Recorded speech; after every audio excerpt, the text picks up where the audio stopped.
Hello, my name is Ethan, and welcome back to another episode of Path of Exile Sentinel League 3.18. In this episode, I'm going to be going over accuracy in minions and the enemy's evasion and making your minions accurate and calculating minion accuracy and or the enemy's chance to evade at different thresholds.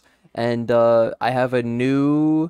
what is the worst possible scenario? What is the most evasion a monster has that I've seen? And what is the most amount of accuracy you're going to need in carry-on golems? Let's find out. So I like to first start off with this. This is POB, and this is my build, POB from last video.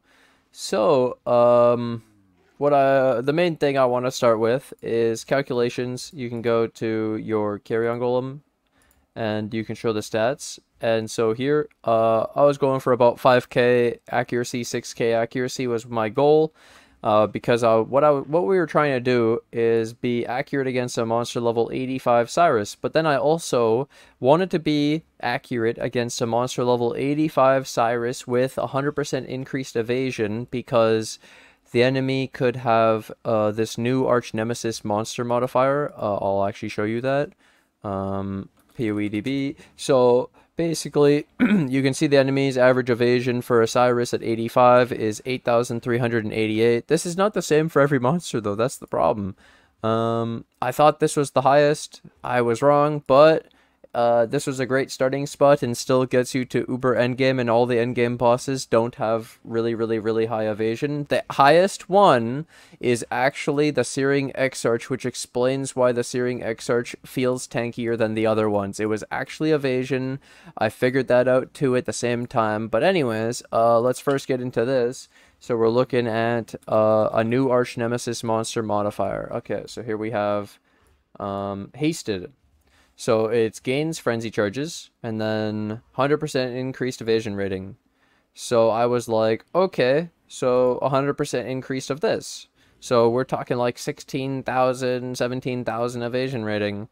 So I changed the monster level to 100, and I saw, oh, it's 13,000. That's pretty good. And look, we're still 100% accurate.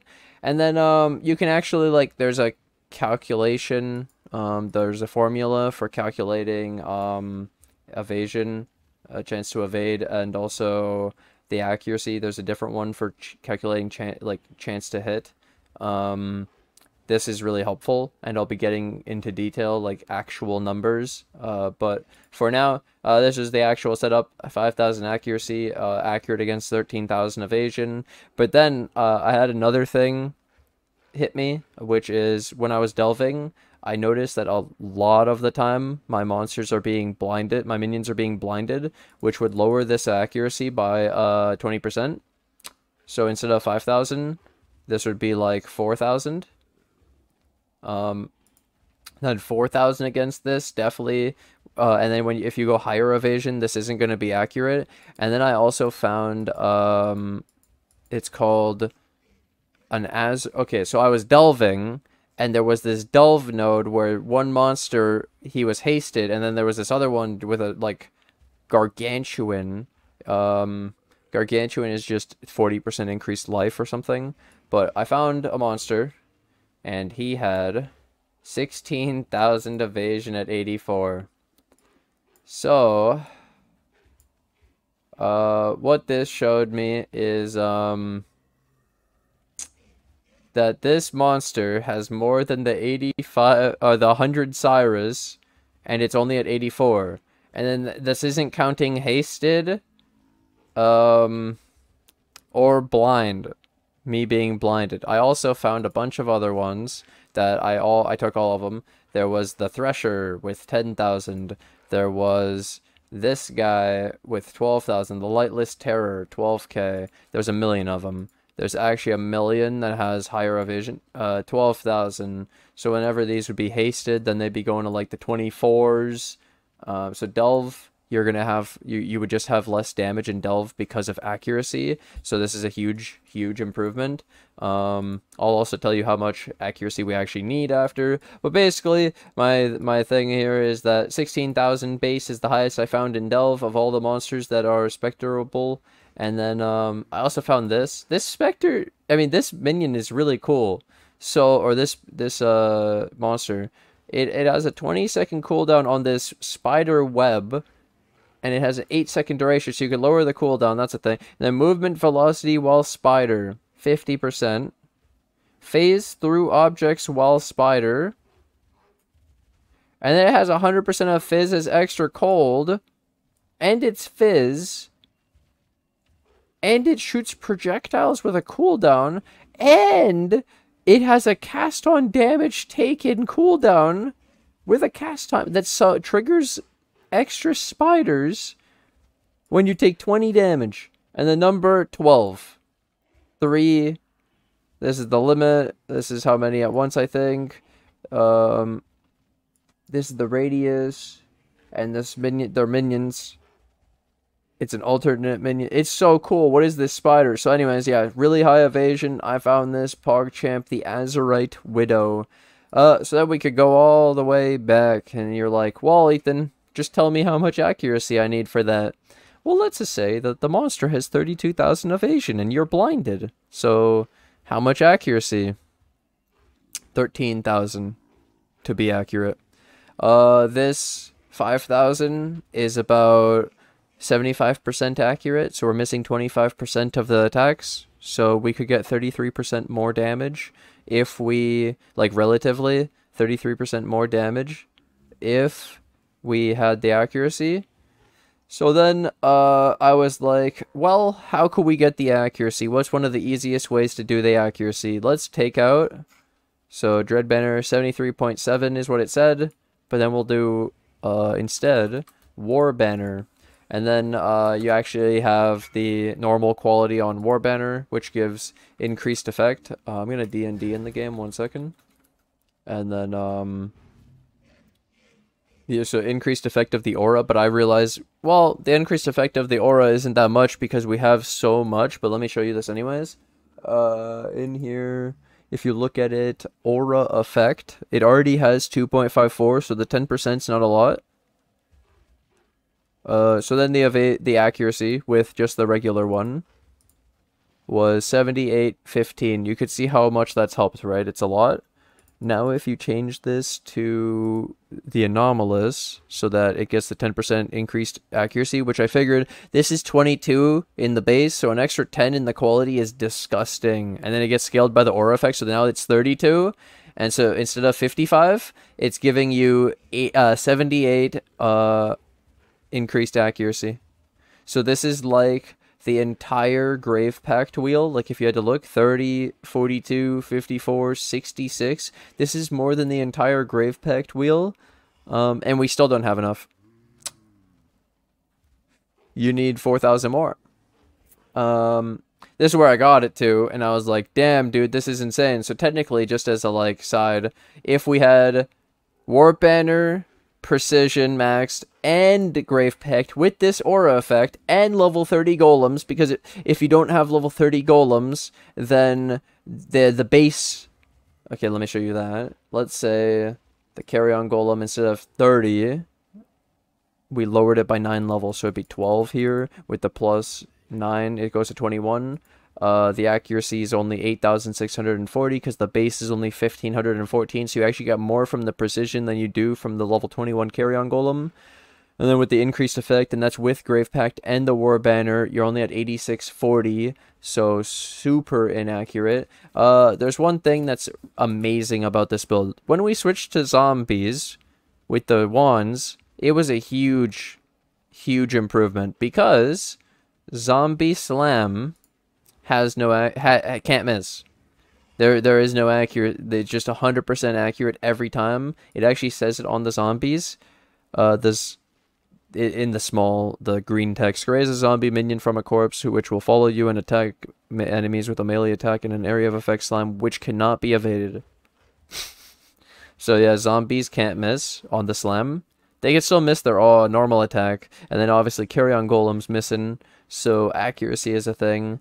And this is huge, massive, and then it's basically where I'm at.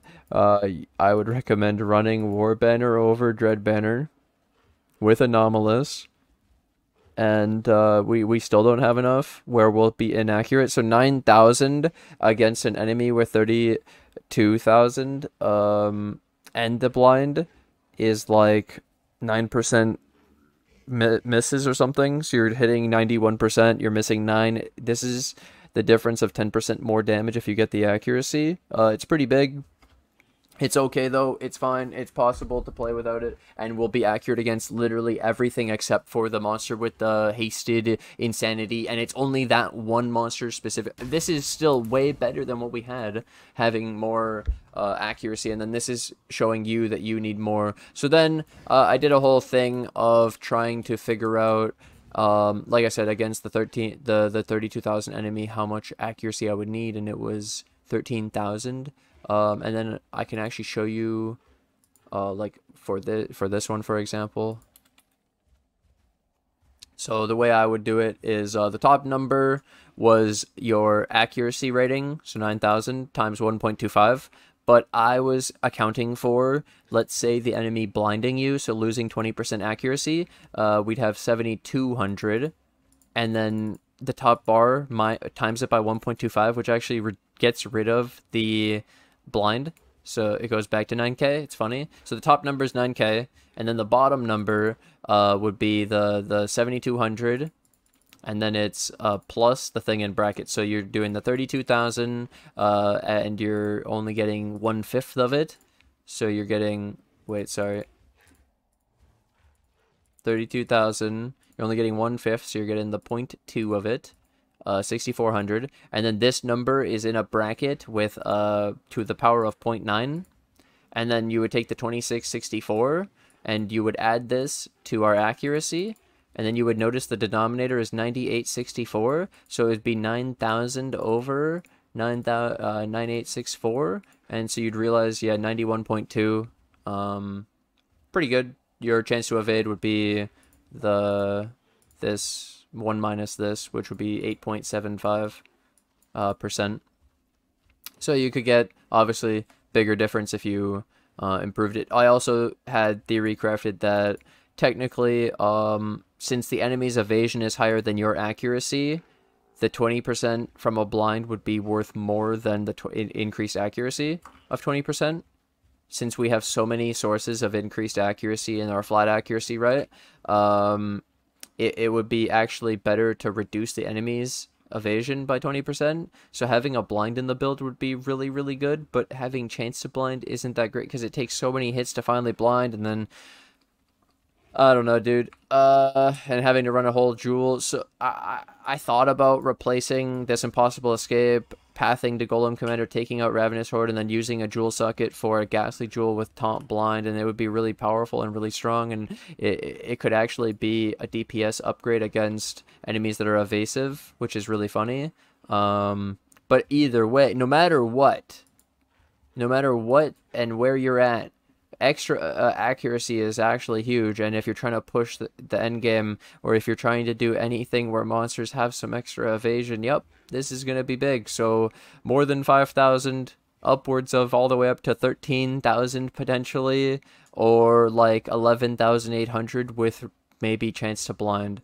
It's a lot of accuracy. The other sources are, you have two 20% here, so this is 40% minion accuracy. You have the 66% here. We have 20% in jewels, so in-game, 26% in jewels. So I just showed you that my war banner is 78%. That's disgusting. But then there's also, I believe this, 26% minion accuracy. So you take like 3 of these just to equal a war banner. That's kind of gross. And it'd be pretty good. You take 3 of these just to equal your Grave Pact wheel. Like, that's kind of crazy, man. That's, accuracy's a little insane. This is game changing because I was delving and I was hitting monsters that were definitely tankier just because of evasion, and this is actually a huge DPS increase over Impale against the evasive monsters, and then we still get the nearby enemies take 12% increased phase damage, which gets scaled by the aura effect. Like, if we look in the POB, Warbanner's not bad. It's not bad. And then actually the Dread Banner is inflated anyways because Dread Banner is accounting for max Impale stacks, which it takes 5 hits just to stack the Impale, and there's no way you're gonna stack 5 because we only have 73%. It's more likely we're gonna have 3 stacks, not 5. And at 80% we get 4 stacks probably on average. So yeah, it's actually a really good swap. I highly recommend the War Banner over Dread Banner. Accuracy is a thing. This will improve your build again, boys. Another improvement, another thing I've learned and realized about the fucking with the Widow in the Delve, dude. Holy shit, that thing is evasive. For fun, I wanted to see if you had 3,000 accuracy, but you got blinded, so the accuracy is only 2,400. So it would be, and let's say the enemy has the 32,000 evasion, so it would be the 2664 after it gets the 0.2 and the power of 0.9, you know? So we add them together, that's the denominator, 5,064, and then the total above 3,000, because it's the 2,400 times the 1.25, you divide this by the 5,064, and even with only 3,000 accuracy, you're 59.2, so you got like 40.8. They're only missing 40.8%. It's not that bad. And I thought, okay, so if you're hitting 60% of the attacks and you're missing 40, that extra 40 is like 66% more damage. That's pretty insane, dude. So from going from the 3,000 to the 13,000 accuracy, it's relatively 66% more damage. That's really good.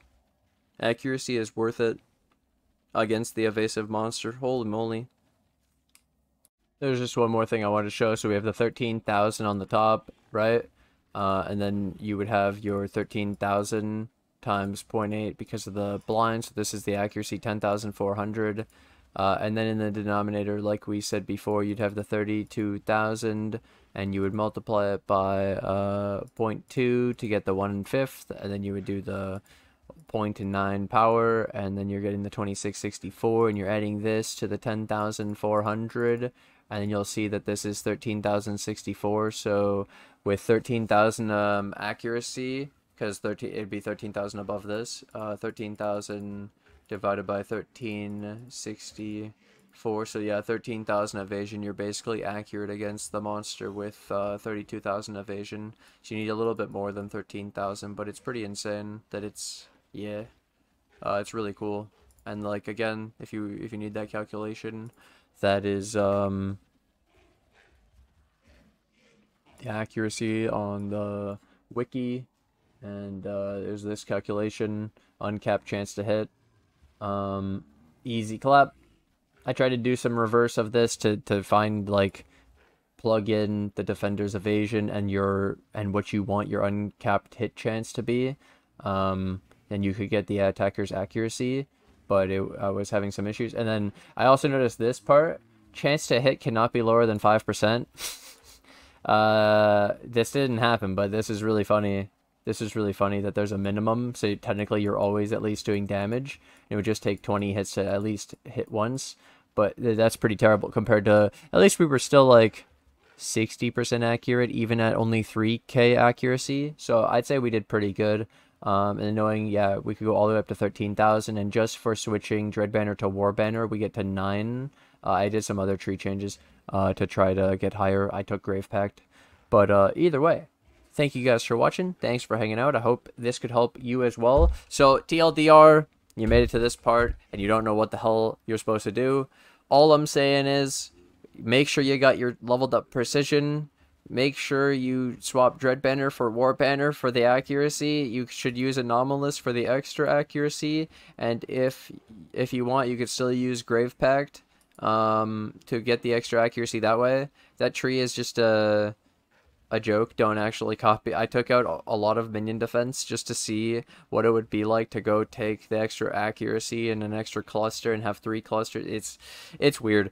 Either way, thank you guys for watching. Thanks for hanging out. I hope you guys enjoy these improvements, these literal learning the game. I hope you like learning. I hope you enjoy understanding the accuracy more, the enemy's evasion, and what breakpoints you actually need in this build for attack against enemy evasion. Hope this helped you guys. If you guys enjoyed this, hey, hit that like button. Let's get 70 likes in 2 days on this video, and I'll reply to all the comments in the comment section below. If you guys are new to the channel, hit that subscribe button. And thank you guys for watching, and I'll see you guys in the next episode. Bye!